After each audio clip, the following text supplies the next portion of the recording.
Part में ये देखेंगे कि जब डिक्री अरेस्ट करने के बाद भी सेटिस्फाई नहीं हो पा रही है, अब थर्ड पार्ट में हम जजमेंट डेटर की प्रॉपर्टी को करेंगे अटैच।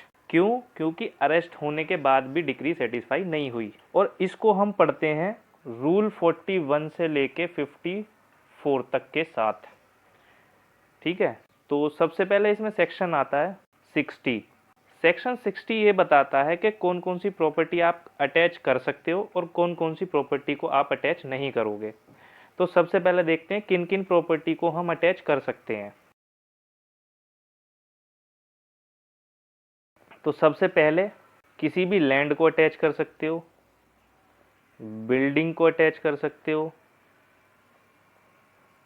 किसी हाउस को अटैच कर सकते हो, गुड्स को अटैच कर सकते हो, अगर कोई पैसा मिल गया उसके घर में तो उसको अटैच कर सकते हो। सिक्स्थ है चेक को अटैच कर सकते हो, पुराने ज़माने में बिल्स चलते थे उनको अटैच कर सकते हो, हुंडीज इनको भी अटैच कर सकते हो, प्रोमिसरी नोट भी होता है इसको भी आप अटैच कर सकते हो। ठीक है, ये सारी चीज़ें तो हैं जिन्हें आप अटैच कर सकते हो। अब कौन कौन सी प्रॉपर्टी हैं जिन्हें आप अटैच नहीं करोगे, अब उनको देखेंगे। तो इसमें सबसे पहले आती है आप उसके कपड़ों को नहीं अटैच करोगे। ये नहीं है कि डिक्री सेटिस्फाई कराएं तो उनके उसके कपड़े उठा के ले गए। ठीक है, उसके खाने के बर्तन इनको अटैच नहीं करोगे। कोई भी ऐसा रिलीजियस ऑर्नामेंट मिलता है तो उसको अटैच नहीं करोगे। अगर मान लो कोई किसान है, उसके पास गाय और भैंस है, भाई जिससे खेती बाड़ी करता है, जिससे पैसे कमाता है, जिससे वो अपनी जीविका चला रहा है, तो आप उसको भी अटैच मत करना। क्योंकि अगर तुमने अटैच कर लिया तो कल को तो वो भूखा मर जाएगा भाई। ठीक है, इसके अलावा बुक्स और अकाउंट्स को अटैच मत करना, वेजेस को अटैच मत करना। अगर उसके घर में लेबर है या सर्वेंट है तो इनके जो सैलरी वगैरह वो देता है इसको अटैच मत करना। ठीक है, तो ये सब चीज़ें अटैच नहीं होंगी। इसके अलावा एक जो मोस्ट इम्पॉर्टेंट है वो सुन लो, सैलरी भी अटैच हो सकती है, बट कितनी सैलरी आप अटैच नहीं करोगे या कितनी सैलरी आप अटैच कर सकते हो वो बता रहा हूँ। ये लिखा हुआ है इसी के प्रोवाइडेड में, सेक्शन 60 के प्रोवाइडेड में आई में। तो इसमें ये कह रहा है कि सबसे पहले तो 1000 रुपये निकाल दो उसकी सैलरी में से, उसके बाद 2/3 जितना होगा उसे निकाल दो और जो बचेगा उसे अटैच कर सकते हो। मतलब कि मान लो कोई पर्सन है ए, उसकी सैलरी है 10,000 रुपये। ठीक है, इसमें से सबसे पहले तो 1000 रुपये माइनस करो तो कितने बचे? 9,000। इसका 2/3 निकालो तो ये बचे 6,000। तो 6,000 को छोड़ के जो बचे उसके 3,000 रुपये, ठीक, इनको अटैच कर सकते हो आप। ओके, अब देखते हैं इसमें रूल्स। तो सबसे पहले रूल 41, इसमें लिखा हुआ है कि कोर्ट पहले जजमेंट डेटर को एग्जामिन करेगी और उससे पूछेगी कि भाई बता कैसे डिक्री को सेटिस्फाई करेगा। तो जजमेंट डेटर जो भी बोलेगा कि मैं इतने दिन में सेटिस्फाई कर दूंगा या इतने दिन में पेमेंट कर दूंगा, तो कोर्ट उसको टाइम दे देगी। अगर मान लो वो 30 दिन के अंदर अंदर डिक्री को सेटिस्फाई नहीं कर पाता है तो फिर कोर्ट उससे एफिडेविट लेगी कि तू एफिडेविट दे और कितने दिन में करेगा ये बता। ठीक है, अब मान लो कोर्ट ने एफिडेविट ले लिया, उसके बाद भी वो सेटिस्फाई नहीं कर पा रहा डिग्री को, तो फिर कोर्ट उसको टांग देगी।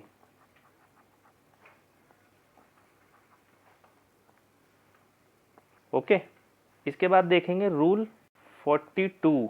42 कह रहा है कि अगर कोई डिक्री रेंट या मींस प्रॉफिट के लिए पास हुई है, मींस प्रॉफिट मैंने आपको डेफिनेशन वाली वीडियो में पढ़ाया था, तो अगर आपने नहीं पता मींस प्रॉफिट क्या होता है तो वहां से जाके कवर कर सकते हैं। ठीक, तो इसमें कह रहा है कि अगर डिक्री जो है मींस प्रॉफिट या रेंट के लिए पास हुई है और वो सेटिस्फाई नहीं हो पा रही है, इस केस में या तो जजमेंट डेटर को प्रिजन में डाल देंगे या फिर उसकी प्रॉपर्टी अटैच कर लेंगे। ठीक है,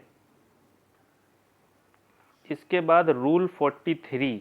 रूल 43 कह रहा है अगर कोई मूवेबल प्रॉपर्टी के लिए डिक्री पास हुई है जो कि एग्रीकल्चरल नहीं है।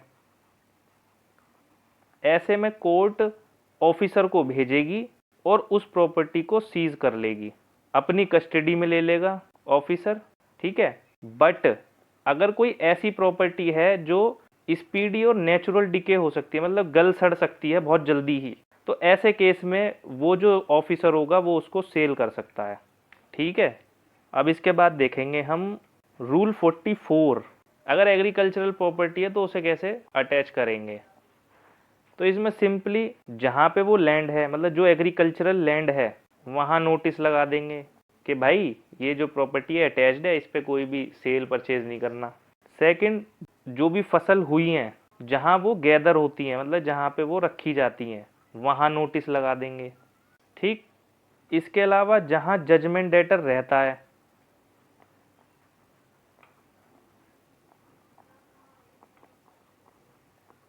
वहाँ नोटिस लगा देंगे। और जहाँ पे ये काम करता है या पर्सनली गेन करता है, वहाँ भी नोटिस लगा देंगे। इस तरीके से जो एग्रीकल्चरल प्रॉपर्टी है उसको अटैच करते हैं, ओके।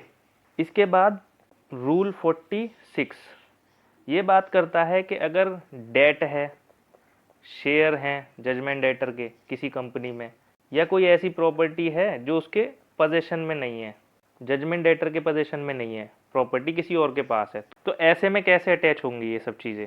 तो सबसे पहले बात करते हैं डेट की। जिसके पास जजमेंट डेटर के पैसे होंगे, कोर्ट उसको ऑर्डर कर देगी कि भाई जब तक मैं ना बोलूं तब तक इसके पैसे दे मत दियो, ठीक है। इसके बाद बात करते हैं शेयर की। शेयर के लिए कोर्ट कंपनी को ऑर्डर भेज देगी कि इनसे जो भी डिविडेंड आ रहा है वो जजमेंट डेटर को ना दिया जाए, ओके। फिर आती है कोई प्रॉपर्टी। प्रॉपर्टी के केस में जिसके पास प्रॉपर्टी होगी, कोर्ट उसे ऑर्डर दे देगा कि जब तक मैं ना बोलूं तब तक प्रॉपर्टी का पोजेशन जजमेंट डेटर को मत दे दियो। तो इस तरीके से अटैच कर लेगी इसको, प्रॉपर्टी को, ओके। अब हम देखेंगे रूल 46A जो कि बात करता है गार्निशी की। अब ये गार्निशी कौन होता है? देखो, गार्निशी वो होता है जो जजमेंट डेटर का भी कर्जदार हो।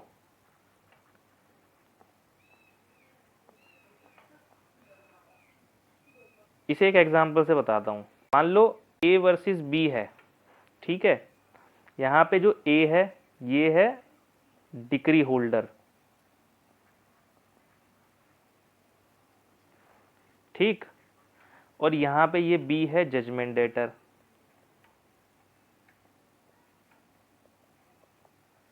इसमें बी को पैसे देने हैं ए को। अब बी ने किसी सी पर्सन को अपने पैसे दे रखे हैं उधार, तो बी के लिए सी है डेटर। तो कोर्ट क्या करेगी, इस सी पर्सन को ऑर्डर कर देगी कि इसके पैसे जब तक मत दियो जब तक हम ना बोलें, ठीक है। और इसी को ही, इस सी को ही बोलेंगे हम गार्निशी, ओके। मतलब जजमेंट डेटर का भी डेटर। इसके बाद बात करेंगे रूल 47 की।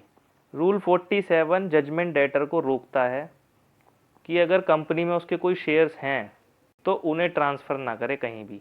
मतलब कि अगर जजमेंट डेटर है और उसके शेयर हैं अमेजोन कंपनी में, तो वहाँ पे इस रूल के तहत कोर्ट उसे रोक देगी कि इन्हें बेच मत दियो, ठीक है। जब तक हम ना कहें जब तक इनका तू कुछ नहीं करेगा, जब हम कहेंगे जब तू कुछ कर सकता, बात ख़त्म।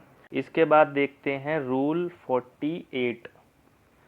ये बात करता है सैलरी और अलाउंस को भी अटैच कर लेगी कोर्ट, बट जितनी सेक्शन 60 में लिखी हुई है उतनी ही अटैच करेगी, इससे ज़्यादा नहीं करेगी, जो हमने अभी ऊपर पढ़ के आए हैं।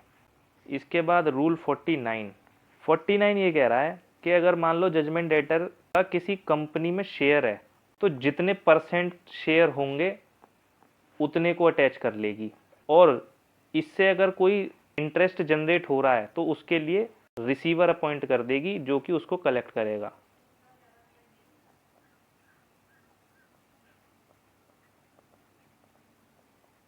ठीक है। इसके बाद रूल 51 पढ़ेंगे।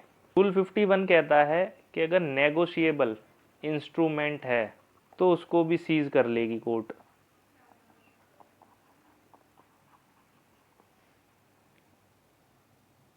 जब सीज कर लेगी तभी माना जाएगा अटैचमेंट। सिर्फ ऑर्डर दिया है तो अटैचमेंट नहीं माना जाएगा। ओके। इसके बाद रूल 52। रूल 52 कहता है कि कोर्ट डिक्री को भी अटैच कर सकती है।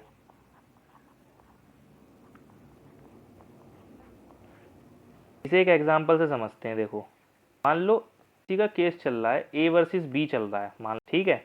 इसमें ए डिक्री होल्डर है और बी यहां पे जजमेंट डेटर है,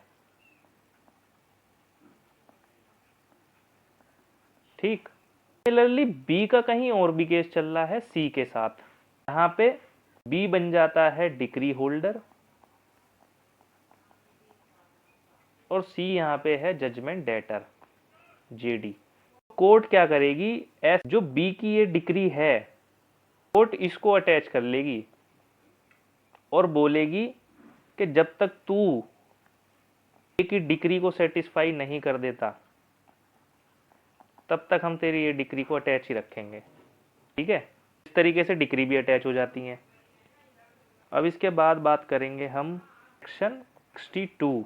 सेक्शन 62 बात करता है scissor of property in dwelling house.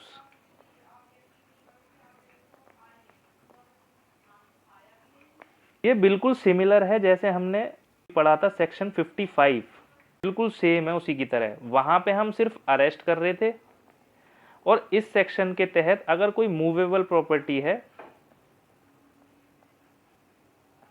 तो उसको अटैच करेंगे। इसमें भी सेम कंडीशन है कि आप सनराइज से पहले और सनसेट के बाद नहीं जाओगे प्रॉपर्टी को अटैच करने, ठीक है। दूसरी कंडीशन भी सेम है, अगर जजमेंट डेटर रजिस्ट कर रहा है प्रॉपर्टी के अंदर अटर करने के लिए, आप दरवाजा तोड़ दोगे, अदरवाइज नहीं तोड़ोगे। सारी कंडीशन सेम है तो सेक्शन 55 की है, वही पढ़ लेना। बस ये चीज ध्यान रखना, यहाँ पे अटैच हो रही है प्रॉपर्टी और वहां पे अरेस्ट हो रहा है, बस ये डिफरेंस है, ठीक है। इसके बाद बात करेंगे हम सेक्शन 54 की बात करता है प्राइवेट एलिनेशन की। इसको पढ़ते हैं हम 54 के साथ। ये कह रहा है कि अगर कोर्ट ने आपकी प्रॉपर्टी को अटैच कर लिया है तो फिर ना तो तू उसे ट्रांसफर कर सकता, ना तू उसे डिस्ट्रॉय कर सकता, मतलब तू उस प्रॉपर्टी के साथ कुछ नहीं कर सकता जब तक डिसीजन ना आ जाए। इसी को बोलते हैं प्राइवेट एलिनेशन। और अगर किसी ने उड़ता तीर लिया, वो प्रॉपर्टी खरीद ली, तो फिर उसके पैसे डूब गए, ये समझ लो। कोर्ट उससे बोलेगी कि पहले पता करता भाई, तू प्रॉपर्टी पे कोई चार्ज तो नहीं है या अटैचमेंट तो नहीं है, नेग्लिजेंस करी है तो हम क्यों भुगते हैं, तू निकल ले यहाँ से, ठीक है। ये था पार्ट 3 जिसमें प्रॉपर्टी को अटैच कर लिया है कोर्ट ने। इसके बाद हम देखेंगे पार्ट 4 जिसमें सेल करेगा प्रॉपर्टी को।